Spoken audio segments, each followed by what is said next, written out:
Oi, gente. Então, voltamos. Agora, para a gente dar sequência aí na fisiologia do sistema endócrino, porém, com um alvo, olha, mecanismo de retroalimentação, que a gente vai chamar isso também, pessoal, de feedback, tá? Vamos entender melhor o que significa esses termos, né? Então, o slide aí, para a gente começar. Galera, primeiro eu gostaria, né, que a gente recordasse o vídeo anterior. Falamos que a hipófise ela possui duas partes, né, a neurohipófise e a adenohipófise. Então, no primeiro slide agora, ó, a parte posterior dela, então, lembram-se, a região dorsal, que é a neurohipófise, tá ok? Então, eu coloquei uma outra figura aí para nós, ó, que traz um pouquinho mais de detalhe, que as células lá do hipotálamo, né? Nós falamos que tem essa conexão com a região que era a letra C daquela nossa figura do sistema nervoso central, né? Agora está aqui, ó, o hipotálamo e logo abaixo a hipófise como um todo, tá? Vejam que nessa imagem está colorido de amarelo tudo aquilo que é referente a tecido nervoso, né? E foi o que nós falamos. O hipotálamo é uma região aqui cerebral, né? E que há então um prolongamento de células do sistema nervoso, formando o que nós chamamos de neurohipófise. Gente, então tá ali, ó. É, hormônios produzidos, né, pela região do hipotálamo serão armazenados e no momento correto, né, no momento propício, serão lançados na corrente sanguínea a partir dessa região. E quem são esses hormônios? Gente, então agora é só uma prévia daquilo que nós vamos estudar nos próximos vídeos, tá? A neurohipófise armazena e secreta dois hormônios que vêm do hipotálamo, que são os hormônios ADH. Gente, desculpa aqui, né? Porque a sigla, vocês vão ver isso nos livros, vai estar escrito ADH, que a sigla está em inglês, né? Mas aqui é o hormônio antidiurético, tá bom? Estou em português, então deu uma travada aí na hora, na falha minha. Gente, e aí é o seguinte, o outro hormônio é a ocitocina, tá? E vejam, pessoal, que então existem hormônios que saem dessa região e que terão um alvo, que é esse o propósito do nosso vídeo agora. Nesse caso aqui, pessoal, quais são os alvos? Os túbulos renais. Gente, nós vamos ver que o ADH, ele é um hormônio que controla, por exemplo, né, a nossa produção e liberação de urina, tá? Então, com bastante detalhe a gente vai chegar lá. Por isso ele recebe esse nome, ó, hormônio antidiurético. A diurese, né, vai ser controlada, então, por um hormônio vindo do nosso cérebro. Olha que loucura isso, né? Bom, aqui vai ter a ver, por exemplo, com a sede, né? Então, por que que em alguns momentos eu sinto sede? Controle da nossa pressão, né? Estou adiantando só alguns flashes aqui, algumas curiosidades, tá? Que a gente ainda vai falar bastante. É um assunto bem legal. E por último aqui, né? Que é o segundo hormônio, segundo e último hormônio produzido pelo hipotálamo e lançado, então, armazenado e lançado pela neurohipófise, é a ocitocina. Gente, vejam, olha, o alvo dele são as glândulas mamárias e músculos do útero. Aí já dá para a gente sacar aqui, o que será que essa ocitocina vai fazer lá na glândula mamária? Pessoal, ela que vai promover a ejeção do leite quando o neném começa a sugar a glândula mamária. Ou então, nos músculos uterinos, né? Ali na hora do parto, é a ocitocina que está atuando. Olha só que interessante. É emitido, então, um sinal que vai produzir, liberar, né, esses hormônios que vão atingir um órgão lá embaixo do corpo, né? No caso aí feminino, esse útero. Tá claro? Então, com calma, veremos com mais detalhes cada um desses hormônios. Então, olha só. Isso é maravilhoso, né, pessoal? É o seguinte. No nosso próximo slide, vamos agora enfatizar a parte anterior da hipófise, aquela que nós chamamos de adenohipófise. Só para recordar, eu tinha falado com vocês, né, que o termo adem significa glândula. Então, seria aí nossa glândula propriamente dita, né? Então, quem é ela? Bom, vejam aí, pessoal, que a gente já tem uma carga hormonal muito maior. Essa figura aqui traz para nós uma curiosidade. Aqui em cima, né, estou mostrando para vocês que existem células do hipotálamo, tá? Que vão produzir substâncias que vão estimular essa região aqui da glândula adenohipófise. Essa parte, pessoal, a gente não vai trabalhar com muito detalhe, tá? A gente só vai dizer da seguinte maneira: o hipotálamo é o chefe. Ele vai mandar alguma informação para a hipófise para ela poder trabalhar, tá bom? Então, eu não vou ficar entrando em detalhe nesse pedaço, né? Porque o nosso livro ele não trabalha, então a gente não vai ficar aqui colocando coisa a mais, né? A gente vai focar, então, ali naquilo que nós precisamos mesmo para esse ano, ok? Mas, enfim, só sabendo, então, que o hipotálamo ele vai enviar sinais para falar para a hipófise assim, filha, vamos trabalhar, né? Então, essa hipófise, que agora é essa região aqui, ó, adenohipófise, vejam, pessoal, que ela é toda entremeada de vasos, é isso que caracteriza ali o que nós chamamos de tecido epitelial glandular. Então, essas células aqui, ó, vejam, tá aqui, ó, células endócrinas da adenohipófise. O que nós não vimos aqui na parte em amarelo, né? Ali eram neurônios que desciam diretamente do hipotálamo. Então, agora, só focando nesse pedacinho, existem células aqui que, após receber esse sinalzinho lá do hipotálamo, elas vão começar a trabalhar. Falei, pode deixar, hipotálamo, vou fazer o meu serviço aqui. Gente, então o que elas estão fazendo? Produzindo hormônios. E aí, lembra que nós falamos, essa daqui é a única parte da hipófise que tem hormônios próprios, que são produzidos ali mesmo. Por isso, aqui na figura, vem escrito, né? Hormônios da adenohipófise, ok? Bom, esses hormônios, gente, são muitos, tá? Eu destaco para vocês aqui os hormônios que estão listados lá no nosso livro. Existem outros que não vêm ao caso aqui para nós, tá bom? Mas está aqui, ó, o hormônio FSH e LH. Gente, esse é um hormônio, então, produzido aqui na adenohipófise, que vai, ao cair na corrente sanguínea, ele vai ter um alvo, testículos e ovários. Eu vou dar um exemplo rápido aqui para nós, que teremos um aprofundamento. O FSH e o LH são dois hormônios que vêm da hipófise e que vão controlar o ciclo menstrual. E aí os ovários, eles vão responder, né? Lembram daquela analogia que eu fiz no último vídeo da chave da fechadura? Pois é, gente, é como se o FSH e o LH fossem chaves que vão procurar fechaduras lá nos ovários e ao abrirem, né, as portas, a gente vai ver o que significa isso, o ovário vai responder com hormônios próprios, tá? Então, por exemplo, no caso aí do ciclo menstrual, falaremos sobre o estrógeno e a progesterona, tá? Então, guarda essa informação aí. Gente, um outro hormônio que eu vou até usar como exemplo no próximo slide, o TSH, que é o hormônio estimulante da tireoide. Gente, é um hormônio produzido também aqui pela adenohipófise e que ao cair na corrente sanguínea, só vai ser reconhecido pela glândula tireoide e ela vai também responder, tá? Veremos esse caso em breve. Galera, lembram daquele exemplo que eu falei do rim, né? Olha só, lá da adenohipófise vem um hormônio, que é o hormônio ACTH, né? Ou HACT, que está em português aqui, ó, o hormônio adrenocorticotrófico.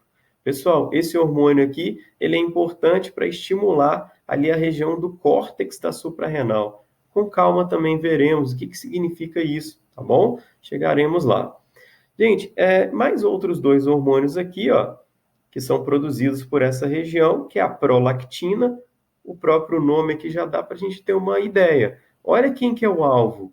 Glândulas mamárias. Ué, Matheus, a ocitocina, que você citou lá na neurohipófise, também atingia glândulas mamárias. Sim, lá nas glândulas mamárias, pessoal, existem receptores para a ocitocina e receptores para a prolactina.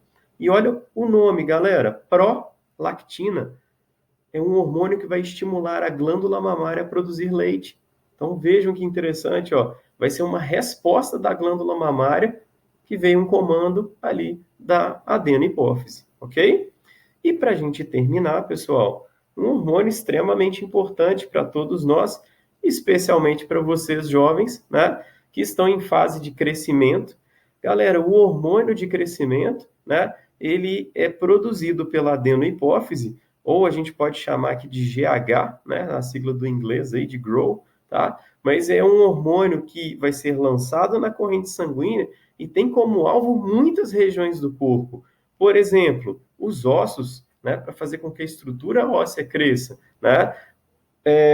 E outras regiões de tecidos, pessoal, como musculatura, né? Não é à toa que a gente conversa também sobre um assunto muito importante, né? Que é essencial para a nossa formação como pessoas, né, pessoal? Sobre o uso de substâncias que vêm de fora do corpo, né? Então, esses hormônios de crescimento, né, como os anabolizantes, que eles podem promover alterações muito sérias no nosso corpo.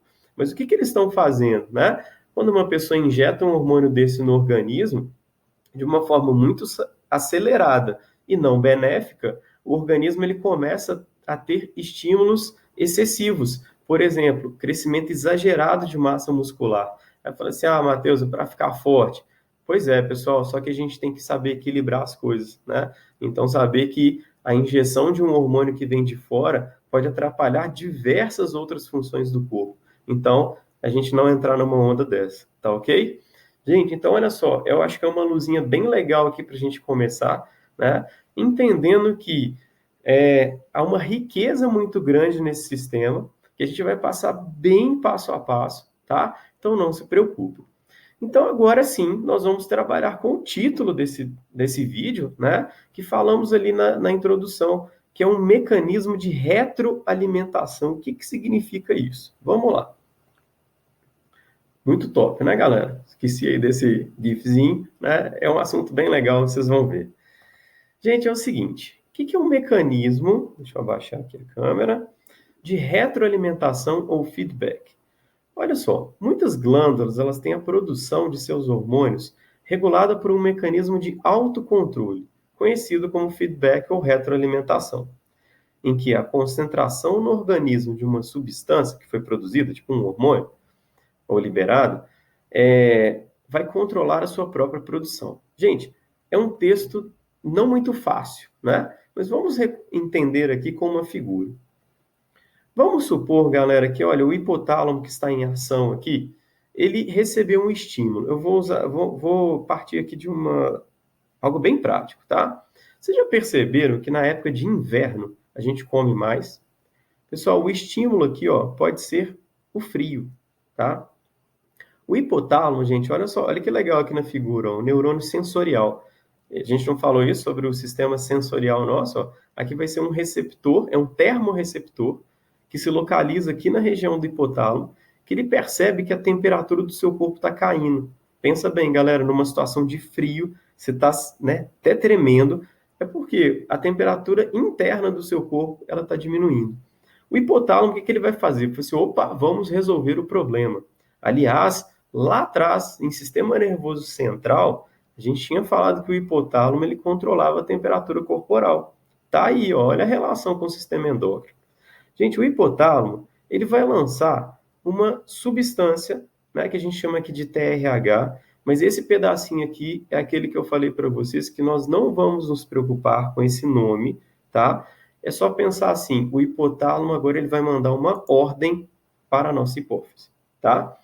Então, beleza. A ordem foi: hipófise, a temperatura está caindo, filha. Resolve esse problema para nós aí. Então, gente, o que está acontecendo? Agora sim, a nossa glândula hipófise, especificamente aqui a adenohipófise, ela vai ter um papel muito importante. Ela vai lançar o hormônio que a gente chama de TSH, que é o hormônio estimulante da tireoide. A sigla aqui também está em inglês. Beleza, pessoal? No slide anterior, nós anotamos esse nomezinho aí, tá? TSH. O que vai acontecer, gente? Esse hormônio, ele vai cair na corrente sanguínea. Vejam, ó, circulação no sangue, né? Através ali do corpo. Beleza? E qual vai ser o alvo, pessoal? Olha o nome do hormônio, gente. Hormônio estimulante da tireoide, né? Então, a tireoide, ela tem receptores para esse hormônio que acabou de vir da adenohipófise. Então, a tireoide vai falar assim, olha, né, humanizando a glândula, tá, galera? Olha, a hipófise está mandando eu responder algo, né, dar uma resposta para ajudar o nosso corpo a aumentar a temperatura corporal. Eu vou fazer isso, pode deixar a hipófise. Gente, então, a glândula tireoide, ela vai produzir dois hormônios muito importantes aqui, que são os hormônios T3 e T4. Gente, os hormônios T3 e T4 são os hormônios da tireoide, que ao caírem na corrente sanguínea, vão gerar uma resposta. Qual resposta é essa, pessoal? T3 e T4, quando são reconhecidos por praticamente todas as células do nosso corpo, praticamente todas as células têm receptores para T3 e T4. Essas células, gente, no interior delas, elas vão acelerar o metabolismo. Ou seja, pessoal, fazer mais respiração celular. Lembram desse assunto? Né? Com a respiração celular, a quebra de muitos compostos orgânicos, como a glicose, vai gerar calor. Gente, é um processo de transformação de energia. Então, assim como um carro que queima um combustível e o motor esquenta, o nosso corpo agora vai esquentar porque você está queimando combustível, né? Que seriam suas glicoses, por exemplo. Gente, isso é maravilhoso, né? Então, pensa bem, nós demos a resposta, a temperatura está começando a aumentar. E o que vai acontecer, pessoal? Olha o que eu estou chamando aqui de retroalimentação negativa, que é a forma mais comum que a gente tem no nosso corpo. A presença de muito hormônio T3 e T4 na corrente sanguínea será percebida pela hipófise e também pelo hipotálamo, mas que agora, não, como eu falei, não vou preocupar muito com ele, tá? Vamos pensar aqui só nessa, acompanha no mouse aí, ó, somente nesse pedacinho aqui. Gente, o que vai acontecer? A hipófise, ela vai reconhecer, né? Vou humanizar de novo aqui a glândula. Olha, a tireoide está me ajudando. Parabéns, tireoide. Gente, ridículo, né? Mas tudo bem. Eu acho que fica fácil a gente entender, né? Mas ao reconhecer que tem muito T3 e T4 agora na corrente sanguínea, olha, então, quando a adenohipófise percebe agora que tem muito T3 e T4 na corrente sanguínea, isso será, gente, para ela um sinal para ela falar assim: opa, vou parar de mandar ou vou diminuir a produção do TSH. Tá vendo? Então, gente, voltando no nosso conceito, ó, muitas glândulas têm a produção de seus hormônios regulada por um mecanismo de autocontrole, conhecido por feedback. Nesse caso, feedback ou retroalimentação negativa. Por que, pessoal, negativa? Porque olha só, a concentração no organismo de uma substância sintetizada, então, a concentração de T3 e T4 aqui na corrente sanguínea, ela será muito importante para posteriormente controlar a sua própria produção. Ela lançou uma quantidade que agora vai frear as próximas produções. E assim o nosso organismo consegue estabilizar a temperatura corporal. Vamos supor, comecei a diminuir de novo a temperatura. Eu vou fazer isso novamente. Vou aumentar TSH para aumentar T3 e T4 e aí dar uma resposta acelerada. Ok, pessoal? Então vejam que isso é um assunto extremamente importante e muito detalhado, né? E aí, pessoal, é o seguinte, no nosso próximo slide, né, os Minions vibrando aí, né, com essa situação, nos nossos próximos slides, pessoal, nesse próximo slide, nós veremos, né, isso no próximo vídeo, tá ok? Então não se preocupem aqui. Nós estudaremos com mais detalhes esse mecanismo de retroalimentação, o feedback. Então, eu vou deixar aqui a curiosidade para vocês. Nós vamos trabalhar com um esqueminha. Eu vou passar aqui rapidamente só para não ficar no ar, tá? Nós veremos uma figura que eu montei bem linda para vocês, né? Que eu darei 2 exemplos mais sobre esse mecanismo de feedback, ok? Então não se preocupe, no próximo vídeo a gente detalha ainda mais. Beijo para vocês e até a próxima.